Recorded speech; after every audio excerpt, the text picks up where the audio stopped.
Okay. How do you make a pancake smile? You butter him up. Why couldn't the pancake sleep? He kept tossing and turning. Why aren't pancakes good singers?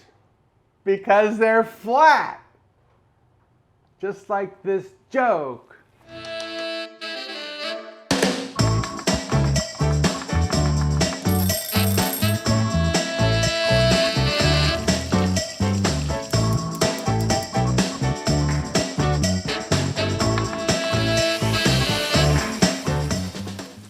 Today, we're going to be doing a pancake that I love because it's almost like a pancake meets a souffle. Now, wait a minute. For those of you who are thinking, oh, he's going to do those Japanese souffle pancakes. I've seen that on other YouTube channels. No, it's not that. So we can do that some other time, but no, it's not that. But they are very light and they're very fluffy and they're actually kind of refreshing. So if a pancake can actually be refreshing, this is a refreshing pancake. It also is much higher in protein. So for those of you who are worried about carbs, this is the one to make. It is a lemon ricotta, whatever, pancake with a blueberry compote. And then just to, kick it over the top, because it's me, whipped cream. So this is going to be a really nice brunch dish or breakfast dish. We've got all-purpose flour. Don't use cake flour in this recipe because it's already so light. We're going to be whipping egg whites. If you use cake flour, it's just going to fall apart, the pancake that is. Baking soda and some salt. Okay, now let's talk about ricotta. I always say ricotta because in my family we said ricotta because we're Italian, so that's the way we used to say it. But you can say ricotta, it doesn't really matter. You say ricotta and I say ricotta, you say ricotta. Anyway, so this is the ricotta that I buy usually and I like it. But you got to come in here and look at this. I mean, Look how creamy that is. It's almost like whipped cream. 4 large or extra large eggs, doesn't really matter. Lemon, of course. Butter, because life is better with butter. I've got whole milk. You can use buttermilk if you want. Sometimes I go back and forth. Some sugar, and that's for the pancakes. For the blueberry compote, we've got, of course, got blueberries, sugar, because you got to put sugar with the blueberries to make the compote, and water to get the thing kick-started. And then, of course, our handy-dandy trusty spray cooking oil for the griddling of the pancakes. So here we go. And we're gonna put the flour in there. Now remember in this one, I've got the baking powder, the baking soda, and the kosher salt. My mom used to make pancakes once in a while. Not all the time. She used to use Bisquick, and I think that actually makes a pretty good pancake. She never made anything like this from scratch, but I always got excited when she would do that. When you add a bunch of dry ingredients together into a bowl and you do this with a whisk, and it's sifted. Now we use our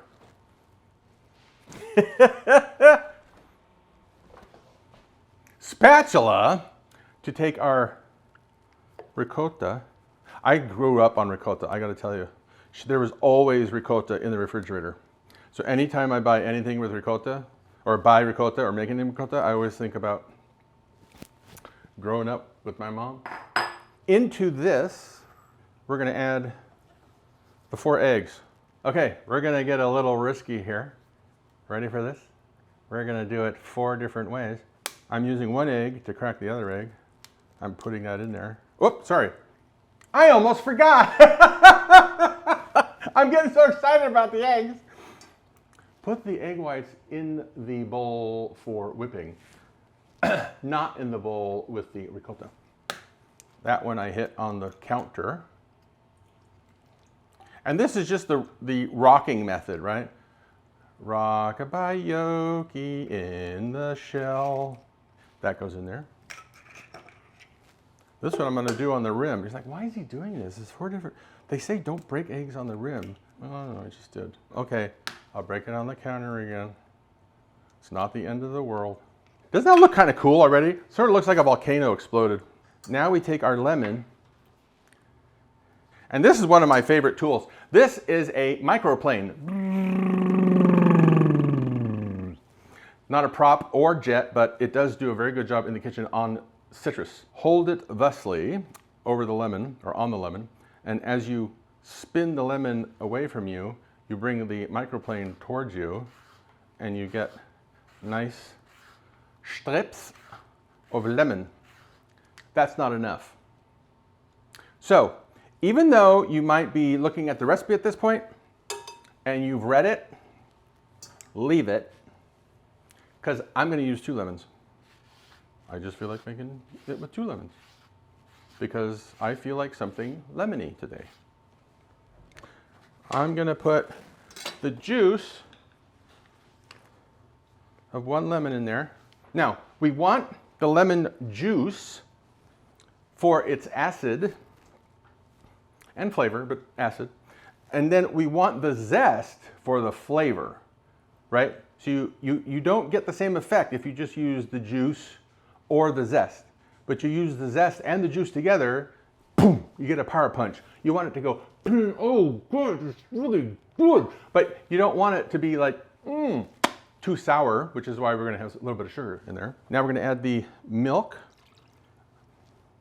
and the butter. And you know, you can do this part in steps, in stages, but we don't really need to. Just throw everybody into the jacuzzi and let them all mix around. At this point, don't bother with adding it in thirds or halves and whisking just as you go. Just dump the whole thing in there. And unlike most pancake recipes where they say, you know, leave lumps, you can. I don't. I don't know. I don't know if I want to get into that discussion. You let me know if you want to get in that discussion. Actually, if you want to get in that discussion, I would like to hear from you. I want to make sure everything is stirred together nicely. And if there are some lumps, it's fine. But my point and purpose is not going for the lumps. So now we have what's called the base. This is our pancake batter or base because we still have a couple of things to add to it. Yes, I just stuck that in my face because it smells so good. Okay, we're going to stick that aside for a sec. And now we're going to come over here to the egg whites, of which I do have 90 to 95% in here because remember I automatically started to put them in there. Don't do that. I started on a high speed just to break it up. Then I lower it a bit to build some volume. We're going to get them to soft peaks and then we're going to add the sugar. See, that's almost soft peaks, right? So at this point, I'm going to start adding the sugar.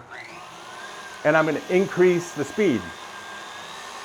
Sprinkle it in bit by bit. Don't add it all at once. Now I kicked it up to turbo boost.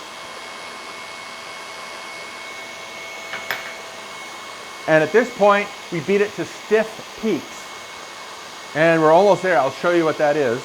See, that wasn't very long. So now I'm going to show you. Stiff peaks. It's like shaving cream. My uncle used to use Barbasol. I remember when I was a kid, I used to stand there and go, wow. Now we're going to do one of those techniques that everyone is terrorized of. Folding. Okay, I'm going to give you my take on folding. Yes, you typically will see recipes will say, take 1/3 of your egg white mixture, right? And fold it to loosen the base, right? You do this type of thing. After putting that 1/3 in any way you want. See how it sticks? It's really cool, right? You can make a really big oeuf à la neige that way. Instead of using a spatula, I like using a whisk. And I'll tell you, here's the reason why. With a spatula, you're really trying to coax that egg white into your base with just a flat surface, obviously, right? But with a spatula, you have a wide surface, but you have space in between there. So it actually allows the batter and the egg white to blend together inside and on the outside quicker. You will notice, if you try this at home, that whatever you fold will end up folding together faster. And just kind of hit it there if you need to get some of it out. But you see this? Look, I'm almost done. And I'm not over folding. It's not even been a minute. That is the sort of texture you're looking for. Now, once this is all ready to go, you gotta start cooking. This is not the kind of batter you can make the night before. Dun, da, da, da. If you don't have one of these and you make a lot of pancakes, you gotta get one of these. I just love it. I'm going to use a 1/3 cup measure, which will give me about a 4-inch in diameter pancake. Handy dandy spray oil, cooking spray. So I'm gonna put about 1/3 of a cup there. I'm getting this kind of shtick here, right? Because I'm not wiping the bottom. So see, so if I do this, and then I wipe the bottom, I won't get that. See what I mean? I caught myself. Basically, wait until the first side is nicely browned, but not too brown. So as you can see, we're getting some bubbles. See? Like in a normal pancake, here and there. But we're not gonna get a ton like you normally do. And then in just a little bit, you'll see that this shininess, I don't know if you can see the shiny surface or not, but it'll start to turn dull. That's one of the signs you need to look for. Here's a little method that I like to use when I flip pancakes. First of all, I use one that's about the size of the pancake, and I kind of give it a little zigzag motion just to get under there. And then once I'm about 1/3 of the way, I give it a one fell swoop, lift it up completely away, and then flip it right back down straight, not on an angle. So almost like you're slamming it into the griddle. See that? That's about as brown as I like my pancake. Okay, at this point, I sort of go to cake mode, and I use my finger. Right? Look at that. Look how nice and puffy those are. Once they spring back and the color is about there, you're done. You don't want to overcook them because they will dry out. So you're just going to kind of take that first one, flip it over. That's a little blonde, as they say. Don't take that personally. It's a cooking term. If you've got 8, 9, 10 people to do pancakes for, and you've got to keep them all warm, yes, you can put your pancakes on their plates and then stack them into the oven, 175, 200 degree oven, whatever you want. But if you want an easier way of doing a bunch of them, what I like to do is get a sheet pan, put some parchment on it, put your pancakes on there, and you can slightly, and I mean slightly, overlap an edge, but don't, whatever you do, stack. Believe it or not, take an impeccably clean towel, that's always my homage to you-know-who, and put it right on top. Why a towel? Why doesn't he use aluminum foil? I use wax paper. We should just put another piece of parchment on there. I can hear it all right now. Put this now in a 175 degree oven, I have found. 200 degrees, even though that's normal for keeping things warm, I have found with pancakes is too hot.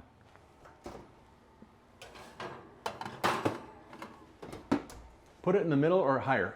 So, why a towel? Aluminum foil will obviously retain heat, but it will also retain moisture. So what happens is, as the pancakes give off moisture, they're gonna get soggy. If you use plastic, right? Some people say, oh, I'll use a little bit of plastic and then I'll put the aluminum foil on top. You get the same thing. If you just put the parchment on there, the parchment isn't gonna do anything. If you put just the pancakes with nothing on top in the oven, they're gonna dry out.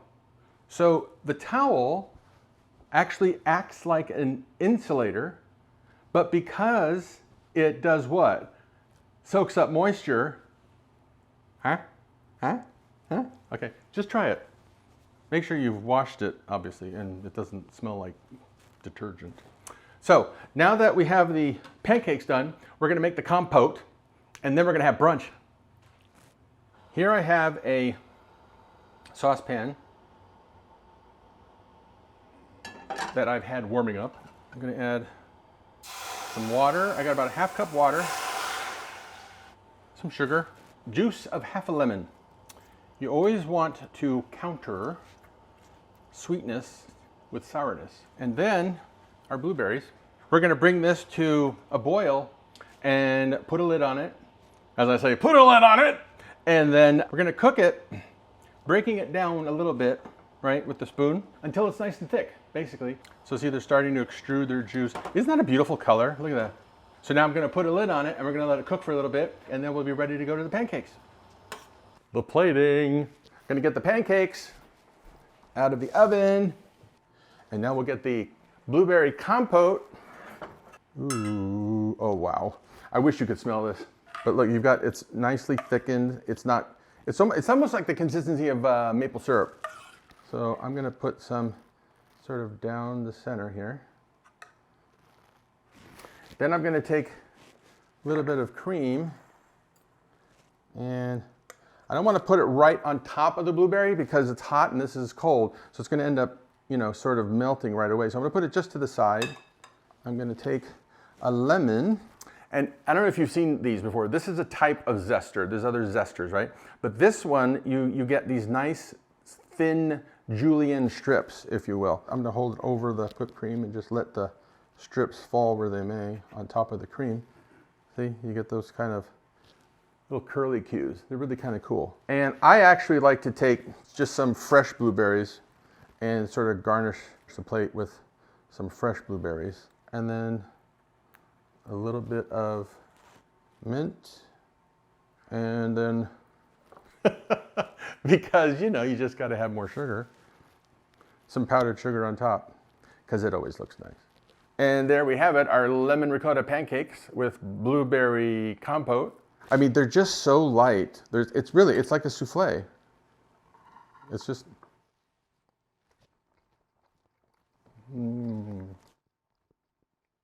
The pancakes, they just sort of, I don't know, they're ethereal. They just kind of dissipate in your mouth. But the lemon and the blueberry is such a classic combination.